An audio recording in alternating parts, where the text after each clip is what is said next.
Welcome to the Little House Podcast.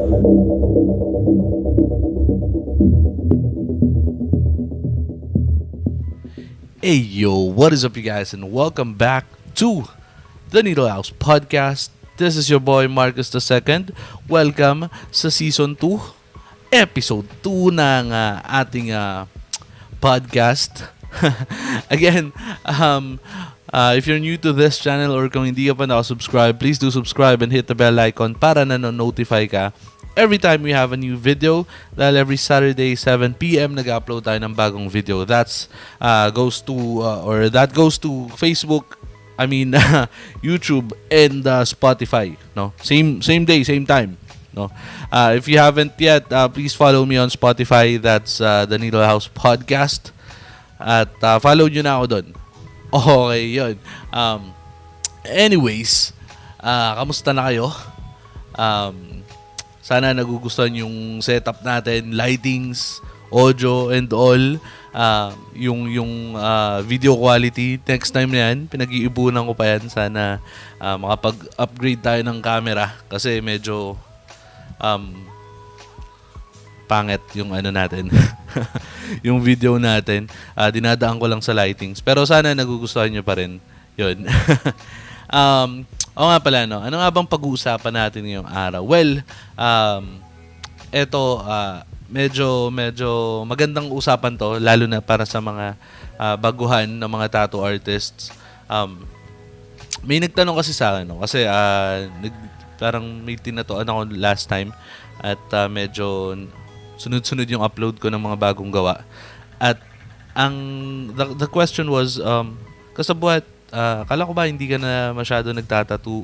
Kala ko ba nakafocus ka sa trabaho? But ang dami mo pa rin customer? Yun. So, kasi daw, siya daw medyo nahihirapan siyang makakuha ng customer. Yan. Pag-usapan natin yan, no? Siguro, bigyan ko kayo ng mga tips on what you can do. Ito yung ginawa ko dati nung bago pa lang ako, nung nagsisimula pa lang ako. Kasi ngayon, part of it, ngayon, kaya marami pa rin ako nakukuha ng customer is most of them sa trabaho. Yan. Dito sa YouTube, no, sometimes may mga customer na hindi ko rin natatanggihan. As in, kapag nag-message sa akin.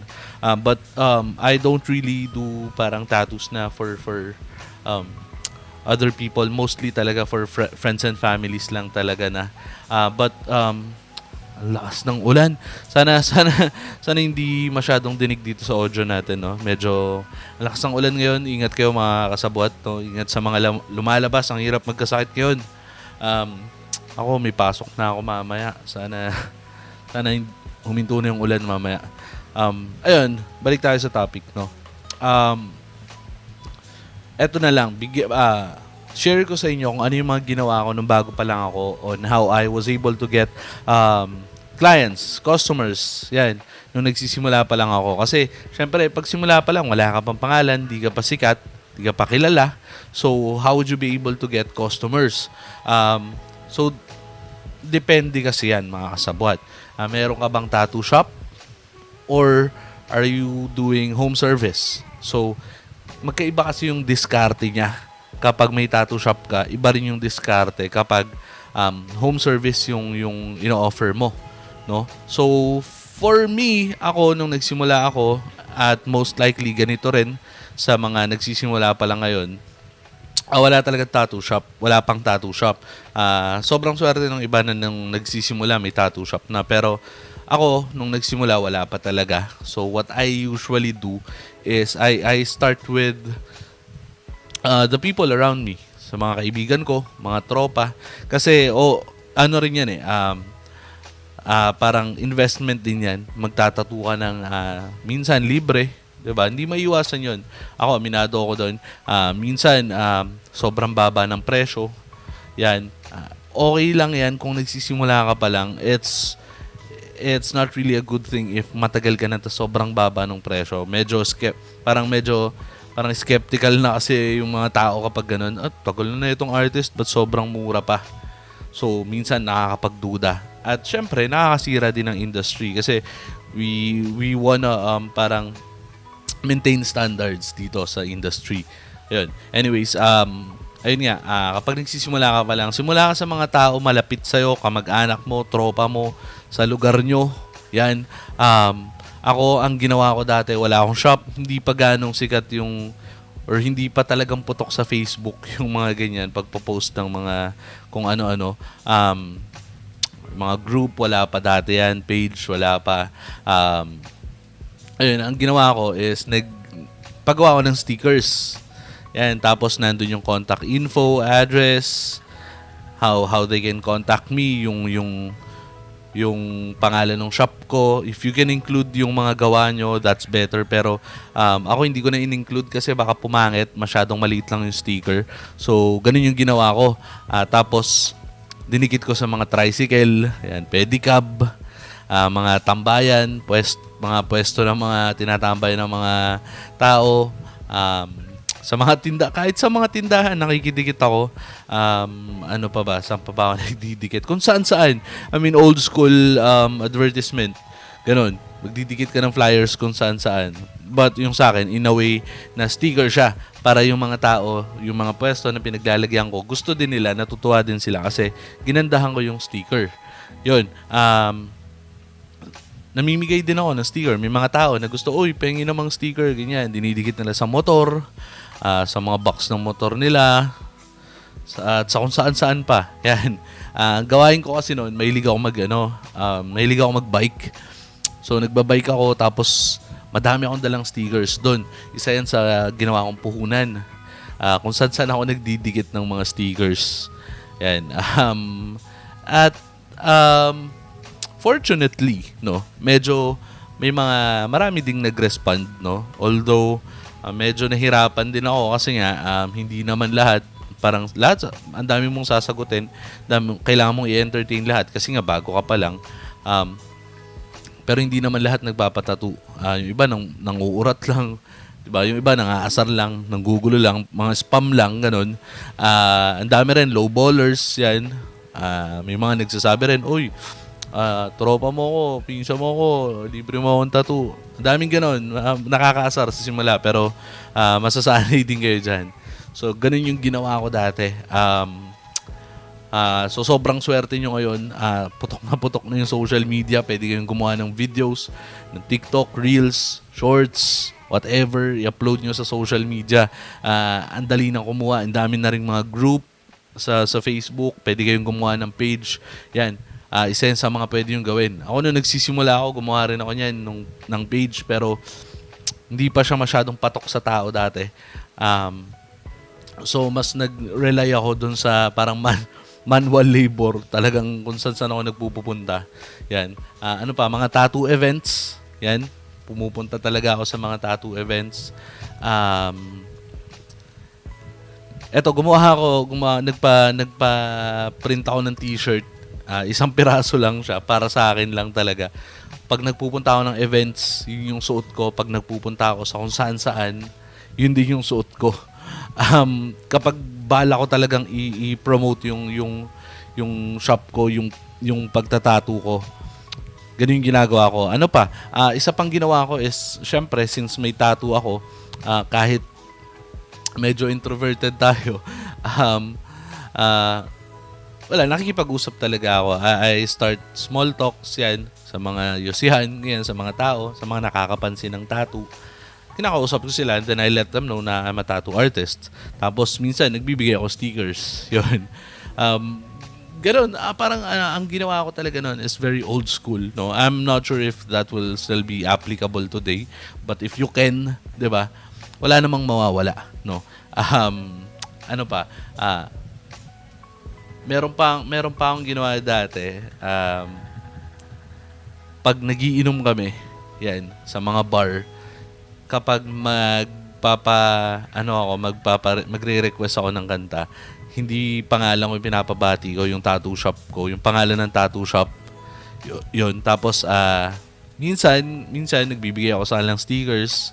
Tapos, nasabi ko, kapag may mga nanghingi sa inyo ng stickers, nagtanong about dun sa tattoo, bigay nyo to, then I can give you discounts. Yun. Yan. Dati kasi nagbabanda ako, Isa rin yun sa ginagawa ko. Pag tumutugtog kami, may dala akong mga stickers or whatever at pinapamigay ko yun sa mga tao, sa mga nanonood. At nagsasalita din ako about dun sa tattoo shop. So, or about sa pagtatattoo ko. So, talagang pinapaalam ko sa lahat ng tao at kung kani-kanino. Kasi syempre, mag-e-effort ka talaga eh. Kailangan doblehin mo yung effort mo. Kasi kung hindi, lalo na nun, home service lang naman ako, wala akong magagawa. Hindi ako makakakuha ng customer, hindi ako kikita kung mag-aantay lang ako ng walk-in. Sino ba magwo-walk-in? Home service yung ginagawa ko. So, wala naman ako makukuhang walk-in ng pag ganun. So, yun. Ganun yung ginawa ko. What else? Nung may shop naman ako, nung nagka-shop na ako, namimigay akong flyers. Yan. Ano pa ba? Namimigay ako ng mga flyers. Nagpapatugtog ako ng malakas. Tumatambay ako sa harap ng shop. Nakakausap ako ng mga tao. Yan. Wala, hindi ka pwedeng mahiya kapag ganun. Kasi, lalo nung may shop na ako, babayad ka ng upa eh. Kung mahihiya ka, wala kang makukuha ang customer. So, tumatambay ako sa harap ng shop, papatugtog kami ng malakas. Tapos, pag may dumadaan, boss, patatuwa na. Boss, bagay sa'yo may tattoo. Ganon. Minsan, pag may nakita ko, may tattoo na, boss, dagdagan na natin yung tattoo mo. Yan, ganon. Nakikipag-converse talaga ako. Kasi, oo, minsan mapapahiya ka, minsan pagtatawa na ka, titignan ka lang. But, minsan may lalapit talaga, mag-i-inquire. At for me, lalo na nung may shop na ako, since it's business na talaga, inquiries, win na sa akin yun eh. Panalo na ako pag may nag-inquire. Ibig sabihin, that's a potential customer. No? Kasi kapag nag-aantay ka lang kahit may tattoo shop ka na, mag-aantay ka ng walk-in, wala, hindi ka mabubuhay, hindi ka kikita kapag puro antay ka lang ng walk-ins. Yan. Ano pa? Nung may shop na rin ako, isa pa sa ginagawa ko, promos. Yan. Kahit nung wala pa akong shop, madalas ako magpa-promo kasi isip ako kung ano nga bang event meron ngayon. Halloween promo tayo, Christmas promo tayo, rainy day promo, summer promo, lahat kung ano-anong promo yung naiisip ko. At medyo pumatok naman kasi syempre it seems like na nakaka-discount sila eh. Actually, nakaka-discount naman talaga sila. So, ganun. Kung ano-anong promo yung naiisip ko. Ano pa, ito yung pinaka naging sobrang effective sa akin, no, mga kasabot. Merong mga customer kasi na gusto nila magpa-tattoo pero hindi talaga sila walang pera pero gusto magpa-tattoo. So, ginagawa ko, pag nakapagdala ka ng customer, may discount ka. Kapag nakapagdala ka ng 2 customer, may libre kang tattoo. Ganon. So, ganon yung ginagawa ko. Pero, ang rule is, yung dadali mong customer, hindi hihingi ng discount. Siyempre, kung magkano yung kasi hindi naman ako kikita kung lahat na lang may discount, diba? So, ganun yung ginagawa ko. Parang meron akong mga, kumbaga sa pyramiding, mga downline ko. Yan, may mga downline ako. Dala ka ng customer. Pag nakapagdala ka ng customer, bigyan kita ng discount. The more customer na dadalhin mo, mas maganda yung makukuha mong discount, mas makakalibre ka. So yun, may mga customer ako dati na halos nakabuo na ng full sleeve, kakadala ng ibang customer, no? Ayun, ganun yung nangyari. Tapos, isa pa, syempre, yung mga tropa din na mga natatuan ko, sila din nagiging way of advertisement ko din. Kasi syempre, pag natanong, sinong nagtattoo sa'yo? Oy, tropa ko, nagtattoo sa akin. Yan.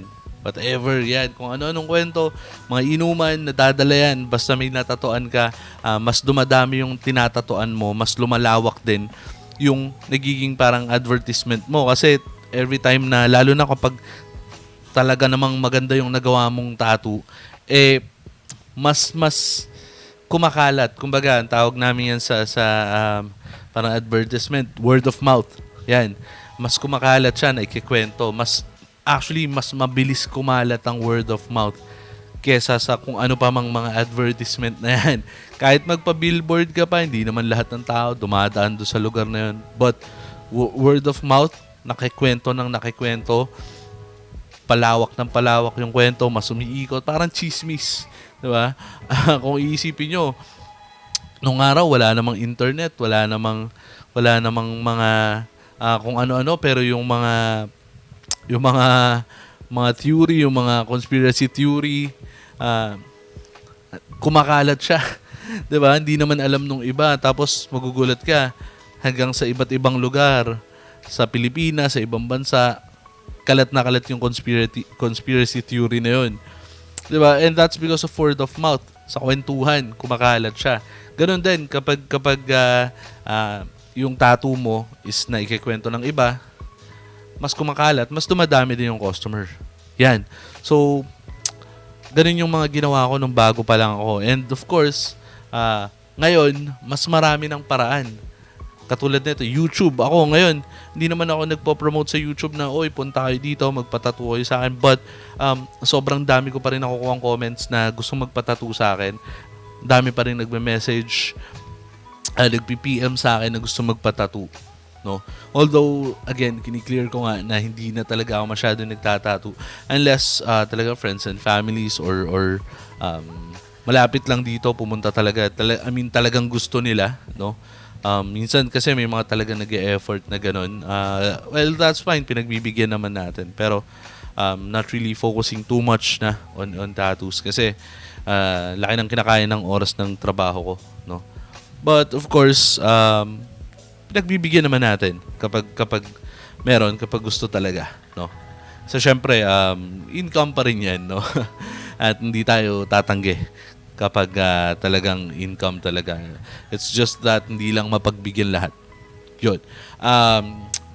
Ano pa? 'Yun. Kayo, mga kasabwat, mga experienced tattoo artists diyan, mga tattoo artists na matagal na sa industriya, sa negosyo. Comment kayo sa baba. Sana para maraming matutunan yung mga iba nating kasabwat.